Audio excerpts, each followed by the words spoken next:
شفقت محمود صاحب انہوں نے کہا کہ ایک طرف عمران خان یہ بات کرتے ہیں، دوسری طرف پاکستان مسلم لیگ نواز یہ بات کرتی ہے، مطلب ہے یہ تو ظاہر سی بات ہے، تو اب ساری دنیا کو ہی پتہ چل گیا ہے، مطلب پاکستان کے بچے کو پتہ ہے کہ یہ ایک سیاسی نعرہ بھی ہے۔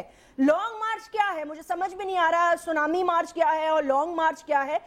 فیصلہ تو عوام نے کرنا ہے اور الیکشن سر پہ ہے۔ میرے خیال سے حکومت اور اپوزیشن جو اس وقت اسمبلیز میں بیٹھی ہیں ان کی پرائیورٹیز تو یہ ہونی چاہیے کہ وہ بجٹ کی جو ہے تیار کریں اور یہ جو نیٹو کا مسئلہ ہے اس کو حل کریں۔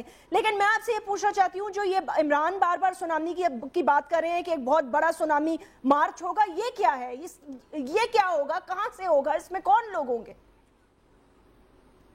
دیکھیں، جو ابھی تک بحث ہوئی ہے اس میں 2-3 چیزوں کو آپس میں مکس اپ کر دیا گیا ہے۔ پہلی تو بات یہ ہے، ایک بالکل قانونی معاملہ ہے کہ این آر او کے فیصلے پہ عمل درآمد نہ کرنے کی وجہ سے وزیر اعظم یوسف زاء گیلانی کو سپریم کورٹ نے سزا دی ہے کنٹیمپٹ آف کورٹ میں، اور ساتھ یہ بھی اشارہ دیا ہے کہ وہ 63(1) کے تحت نااہل ہونے کے حالات پیدا ہو گئے ہیں ان کے۔ اور ہماری انٹرپریٹیشن یہ ہے کہ صرف یہ ایک میکینیکل پروسیس رہ گیا ہے جس میں اسپیکر نے بھیجنا ہے چیف الیکشن کمشنر کو، اور اس کے بعد وہ نااہل ہو جائیں گے۔ اگر اپیل کرتے ہیں اور معاملہ سسپینڈ ہو جاتا ہے وہ اور بات۔ ایک تو یہ بات ہوگی۔ دوسری بات یہ ہے کہ یہ جو ایک گورننس کا بحران ہے اس ملک میں، یعنی کہ جو طرز حکومت کا بحران ہے، جس میں لوگ جو پس رہے ہیں، مہنگائی کی وجہ سے پس رہے ہیں، لوڈ شیڈنگ کی وجہ سے پس رہے ہیں، اور کرپشن جو ہے اس کا دورہ ہے ہر جگہ، اس کی وجہ سے لوگوں میں جو ایک مایوسی اور اس کا ایک عنصر جو ہے وہ اتنا زیادہ ہو گیا ہے کہ لوگ سمجھتے ہیں کہ کیسے چھٹکارا ملے گا ان کو اپنے مسائل سے۔ اب اس کا جواب جو حکومتی پارٹی نے، فیڈرل گورنمنٹ نے سوچا ہے وہ یہ ہے کہ اس کو ایک سیاسی کشیدگی میں تبدیل کر دو، اور وہ سیاسی کشیدگی میں تبدیل کر رہے ہیں، اور اس کے خطرناک نتائج ہوں گے۔ اس میں ان کو چاہیے کہ ہر چیز کو اپنی جگہ رکھیں۔ جو یوسف زاء گیلانی صاحب ہیں وہ اس معاملے کو اگر وہ چپ کر کے اخلاقی طور پہ ایک طرف ہو جائے تو یہ معاملہ ڈیفیوز ہو جاتا ہے۔ ایک میں بات کروں، ایک سیکنڈ شفقت صاحب، جہاں آپ نے یہ اخلاقی بات کی نا، وہاں وزیر اعظم ایک بات کر چکے ہیں، انہوں نے کہا فیصلہ بھی اخلاقی طور پر آیا ہوتا تو میں بھی اخلاقی طور پر الگ ہو جاتا۔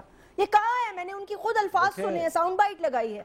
جی بالکل، نہیں بالکل انہوں نے کہا ہے فیصلے تو قانونی ہوتے ہیں نا، فیصلے تو اخلاقی نہیں ہوتے، لیکن وہ قانونی فیصلے جو ہوتے ہیں اس کا ایک اطلاق مختلف چیزوں کا ہوتا ہے، اور اطلاق ایک اخلاقی بھی ہے کہ بھی آپ کنوکٹ ہو چکے ہیں، اور کیونکہ آپ کنوکٹ ہو چکے ہیں اس لیے قوم کو اس بحران میں مزید نہ ڈالیں۔ یہ سیاسی کشیدگی، یہ ساری چیزیں، یہ کہاں پہ ہمیں لے کے جا رہی ہے؟ صاحب کی کنوکشن سے قوم بحران میں ہے؟ مجھے یہ بتائیں، قوم بحران میں گیلانی صاحب کی کنوکشن سے ہے، این آر او کے خط کی وجہ سے ہے، یا قوم کے مسائل کچھ اور ہیں؟ قوم کا مسائل بجلی ہے، قوم کے مسائل پانی ہے، قوم کا مسائل گورننس ہے۔ ان ایشوز اگر فرض کریں وزیر اعظم چلے بھی جاتے ہیں، مطلب مجھے ان کے رہنے یا جانے سے کوئی فرق نہیں پڑتا، کوئی بھی وزیر اعظم ہوگا جن کو آپ منتخب کریں گے پارلیمنٹیرینز، میں آنریبلی ریکویسٹ یہ کرنا چاہتی ہوں، میں نے خود شہاب الدین صاحب کو جلسے میں کہتے ہوئے سنا ہے کہ کوئی پاکستان پیپلز پارٹی کا بندہ خط نہیں لکھے گا۔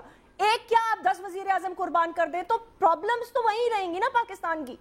نہیں پرابلم، دیکھیں بات یہ ہے کہ جمہوریت میں اداروں کی ایک کوئی حیثیت ہوتی ہے، ان اداروں کو جو ہے ان کو بچانا ہوتا ہے، سب کو ان اداروں کو مضبوط کرنا ہے۔ سپریم کورٹ ایک ادارہ ہے، پارلیمنٹ ادارہ ہے، ایگزیکٹو ایک ادارہ ہے۔ یہ کوئی اتنی معمولی بات نہیں ہے کہ صرف وزیر اعظم کی کنوکشن ہو گئی، اس میں ادارے جو ہیں ان کا اگر اختیار جو ہے اس کو چیلنج کیا جائے، اگر یہ کہا جائے کہ ان کو تو اختیار ہی نہیں ہے، انہوں نے 248 کی تحت ہم ان کے فیصلہ ماننے کے لیے تیار ہی نہیں ہے، تو ایک بہت بڑا بحران ہے۔ اس کے ساتھ ساتھ جیسے میں نے آپ نے خود کہا کہ انہیں اپیل کا حق ہے۔ جی ابھی تک تو سسپینڈ نہیں ہوا نا فیصلہ، جب فیصلہ سسپینڈ ہوگا تو اس وقت بعد کی بات ہے نا، ابھی تک سسپینڈ نہیں ہوا اور ابھی تک وہ اپیل میں بھی نہیں گئے۔ لیکن ساتھ ساتھ ایک گورننس کا بحران بھی ہے نا، جس میں لوگ تڑپ رہے ہیں لوڈ شیڈنگ کی وجہ سے، مہنگائی کی وجہ سے۔ تو میں تو یہ کہتا ہوں کہ ان سارے معاملات کا، ایک تو خیر گیلانی صاحب کا لیگل بات ہے، لیکن ان ساروں کا حل یہ ہے کہ ایک فریش مینڈیٹ سیکھ کیا جائے۔ اس لیے ہم یہ کہہ رہے ہیں کہ فریش مینڈیٹ جو ہے وہ آئے گا، اس سے یہ جو کشیدگی کی فضا ملک میں پیدا ہو رہی ہے، یہ کم ہو جائے گی۔ فریش مینڈیٹ کی جب آپ بات کرتے ہیں تو ابھی حال ہی میں جو لائک مائنڈڈ گروپ ہے پاکستان لیگ کا، انہوں نے ہمایوں اختر صاحب کی سربراہی میں ان کی جو ملاقات ہوئی ہے انہوں نے جوائن کیا ہے، تو ہمایوں اختر خان صاحب سیکرٹری جنرل ہمارے ساتھ موجود ہیں پاکستان مسلم لیگ لائک مائنڈڈ کے۔ ہمایوں السلام علیکم۔ جی وعلیکم السلام جیسمین۔ ہمایوں یہ بتائیے گا، تھینک یو ویری مچ آپ نے ٹائم نکالا، لیکن یہ جیسے کہہ رہے ہیں کہ جی نئے ہم مینڈیٹ کی طرف جا رہے ہیں اور نئے مینڈیٹ کی طرف جانا بھی ہوگا، جو پہلا سوال میرے دماغ میں آتا ہے، مجھے یہ تو پتا ہے کہ آپ لوگوں کی بیک ڈور ڈپلومیسی کافی عرصے سے چل رہی تھی، اچھا 20 سال بعد حامد ناصر چٹھا صاحب کی میاں صاحب کے ساتھ ہاتھ ملایا اور ایک خوشائن بات ہے، آپ کیا سمجھتے ہیں کہ پاکستان مسلم لیگ نواز کا ووٹ بینک جو ہے یا جو ان کی آنے والی جو الیکشنز ہیں اس میں یہ بہت امپورٹنٹ ہوگی جو آپ کی شمولیت ہے آپ کے گروپ کی؟ دیکھیے جیسمین، ابھی تک پی ایم ایل این اور پی ٹی آئی دونوں شخصیات کو اپنے ساتھ ملا رہی تھیں، اور یہ پہلا واقعہ ہے کہ ایک گروپ جو کہ پاکستان مسلم لیگ کاف سے ٹوٹا تھا اور پاکستان کے چاروں صوبوں میں اس کے پاس الیکٹیبل کینڈیڈیٹس موجود تھے، وہ اب اس نے ایک سیٹ ایڈجسٹمنٹ کی ہے پی ایم ایل این کے ساتھ۔ اس میں دو چیزیں ہیں، ایک تو پی ایم ایل این نے اپنی میں فلیکسیبلٹی شو کی ہے، اور دوسرا یہ کہ مسلم لیگ کا جو ووٹ بینک، جو میں سمجھتا ہوں کہ پاکستان کا سب سے بڑا ووٹ بینک ہے اس وقت، اس میں اضافہ کیا ہے۔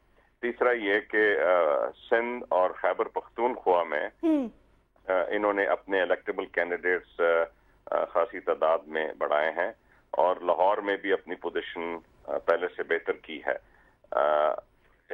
اس کے نتیجے میں میں سمجھتا ہوں کہ یہ جو گرینڈ الائنس میاں نواز شریف صاحب بنا رہے ہیں، اس میں اب بتدریج اضافہ ہوگا۔ اچھا، اور اس کا میں سمجھتا ہوں کہ جو پوزیشن اب لی گئی ہے بالخصوص پرائم منسٹر کی کنوکشن کے بعد، اگریسو پوزیشن لی ہے پی ایم ایل این نے، اور یہ جو انرجی کرائسس ہے اس میں بھی جو ایک اگریسو پوزیشن ہے، یہ عوام کی سوچ کے مطابق ہے۔ عوام اس وقت بے انتہا تنگ ہے، اور شفقت کی بات سے ہم تو کافی عرصے سے یہ کہہ رہے ہیں کہ بہترین جمہوری طریقہ اس وقت یہ ہے کہ ہم ایک نئے مینڈیٹ کی طرف جائیں۔ جہاں تک پرائم منسٹر کی کنوکشن کا تعلق ہے، دیکھیے جو سپریم کورٹ نے کرنا تھا کر دیا، انہوں نے ایک آئینی قانونی فیصلہ کیا ہے، آگے یہ سیاست دانوں پہ منحصر ہے، اور میں نہیں سمجھتا کہ اس کنوکشن کی وجہ سے پرائم منسٹر ابھی کہیں جلدی میں جائیں گے۔ پرائم منسٹر کا جانا، یاد رکھیے، اس وقت صدر زرداری کے فیصلے پہ ڈیپینڈ کرتا ہے۔ اگر وہ یہ سمجھیں گے کہ پرائم منسٹر ریزائن کرے کیونکہ ان کی سیاست کو یا ان کی پارٹی کو کچھ فائدہ ہوگا، تو وہ پرائم منسٹر چلے جائیں گے، ورنہ یہ بینچ کمپوز ہونا اور یہ اپیل میں جانا، یہ تو سال کے آخر تک میرے خیال پورا سلسلہ جائے گا۔ بالکل ٹھیک ہے۔ ہمایوں میں آپ سے ایک آخری سوال کرنا چاہتی ہوں، مجھے quickly if you can tell me about this. بہت سارے لوگ یہ پریزیوم کر رہے تھے کہ یہ جو ڈیڈ لاک تھا آپ نے کہا این نے اپنی ریجڈنس جو ہے وہ کم کی ہے، بہت سارے لوگ یہ کہہ رہے تھے، شروع سے ان کے اندر بھی ایسے لوگ موجود تھے جو ان کو یہ کہہ رہے تھے کہ پیچ اپ کر لیا جائے۔ پیر پگاڑا صاحب کی جب وہ حیات تھے تب بھی بہت ساری میٹنگز ہوئی تھی، لیکن اس کے بعد ایک تاثر یہ آ رہا تھا کہ شاید آپ کے جو وننگ کینڈیڈیٹس ہیں وہ پی ٹی آئی میں چلے جائیں گے۔ اب آپ کا این میں شمولیت کے بعد پی ٹی آئی کو کس طرح دیکھتے ہیں آپ؟ پی ٹی آئی کو ہم بڑی اچھی نظر سے دیکھتے ہیں جی، اس میں بڑے کے قابل احترام شخصیات گئی ہیں۔ عمران خان صاحب قابل احترام ہمارے بھائی ہیں، دوست ہیں، وی وش دم ویل، لیکن ہماری بنیادی سوچ مسلم لیگ کو اکٹھا کرنے کی تھی، اور ہماری جدوجہد یہ ہوگی۔ اور ایک میں چیز ضرور کہوں گا، اس وقت بدقسمتی سے اپوزیشن آپس میں زیادہ لڑ رہی ہے اور حکومت کے خلاف کم لڑ رہی ہے، کیونکہ اپوزیشن کے جلسے جو ہیں وہ ایک دوسرے کے خلاف زیادہ اور حکومت کے خلاف کم ہے۔ اگر ہمیں واقعی سیریسلی اس حکومت کو ہٹانا ہے تو سب سے پہلے اپوزیشن تو آپس میں کوئی گٹھ جوڑ کرے اس حکومت کو ہٹانے کے لیے۔ ہمایوں بہت بہت شکریہ، thank you very much. Humayun صاحب سے بات کرتے ہیں۔ مشاہد اللہ صاحب، یہ جو 20 سال بعد ربط ٹوٹا ہے، ایک بات پوچھنا چاہوں گی، یہ پی ٹی آئی کا جلوس اور سونامی دیکھ کر احساس ہوا آپ کو کہ ان لوگوں کو اب جلدی جلدی واپس لے لو وننگ کینڈیڈیٹس کو، اس سے پہلے کہ یہ بھی پی ٹی آئی میں شامل ہو جائیں؟ دیکھیں، ہمارا 2006 میں لندن میں یہ فیصلہ ہوا تھا، ہم بار بار یہ بات کہہ چکے ہیں کہ ہم بہت سارے وہ لوگ جنہوں نے پارٹی کی قیادت کے خلاف بات نہیں کی، سازش میں ملوث نہیں ہوئے، ہم انہیں واپس لے لیں گے۔ پارٹی کی قیادت کے خلاف بات نہیں کی؟ ہاں، سازش نہیں کی، سازش نہیں کی۔ وہاں جا کے بھی وہ کچھ لوگ مجبوریوں کی وجہ سے گئے تھے۔ ٹھیک ہے، تو دو لوگ تو بالکل ہی پھر اس میں نہیں جچتے نا۔ باقی میں لائک مائنڈڈ کی بات نہیں کر رہی ہوں، not people like Humayun Akhtar Khan اور ان کے بھائی یا دیگر لوگ، بٹ پھر ماروی میمن اور امیر مقام کے بارے میں کیا کہیں گے؟ ماروی میمن اور امیر مقام تو ہماری پارٹی میں نہیں تھے کبھی بھی۔ اچھا، وہ تو ایک پارٹی کو چھوڑ کے آ گئے۔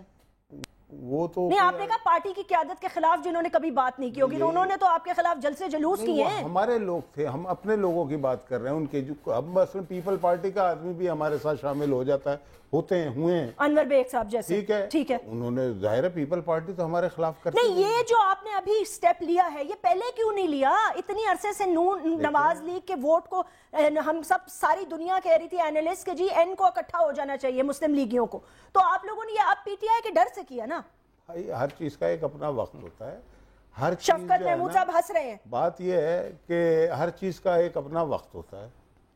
سر، آپ نے کہا اس سے پہلے کہ پی ٹی آئی یہ بہا کے لے جائے وقت، آپ نے کہا گھیرو ان کو۔ ہم نے تو پورا ٹائم لیا نا کہ بہا کے لے جائیں، تو نہیں لے جا سکے نا بہا کے۔ ان سارے لوگوں کے پیچھے بہا کے نہیں لے جا سکے، پی ٹی آئی پھرتی رہی ہے نا، وہ شاید اسی لیے ہنس رہے ہیں کہ یہ ہمارا کام نہیں بنا۔ یہ ویسے ایک امپورٹنٹ بات ہے، بیکاز بہت سارے لوگوں کے پیچھے پھرتے رہے۔ کس کے؟ بہت سارے لوگوں کے پیچھے جو ہمارے ساتھ آ چکے ہیں۔ اچھا، ویسے ہمایوں اختر صاحب کی اس بات سے آپ ایگری کریں گے؟ میں ایک چھوٹا سا بریک لے لوں، اس کے بعد اس پہ بات کی کہ اپوزیشن خود ہی آپس میں گتا ہے تو اتحاد کیسے بنے گا؟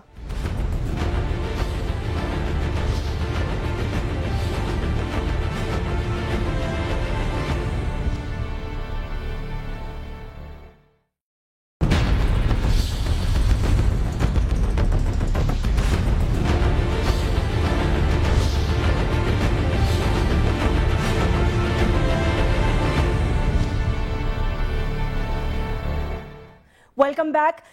نبیل، یہ بتائیے گا، میں شفقت محمود صاحب آپ کے پاس آتی ہوں اس کا جواب لینے کے لیے۔ نبیل، یہ بتائیے گا، جس طرح پاکستان مسلم لیگ نواز نے اب اپنی اسٹریٹجی تبدیل کی ہے، خیر وہ یہ کہہ رہے ہیں کہ جی ہماری الیکشن کیمپیننگ بھی ہے اور کے ساتھ ساتھ یہ مارچ کی تیاری بھی ہے، اور مارچ تو ہم ایسا کریں گے کہ یہ کہاں ہے آپ نے مشاہد اللہ صاحب، آپ نے کہا ہے نا کہ مارچ کی تیاری ہے۔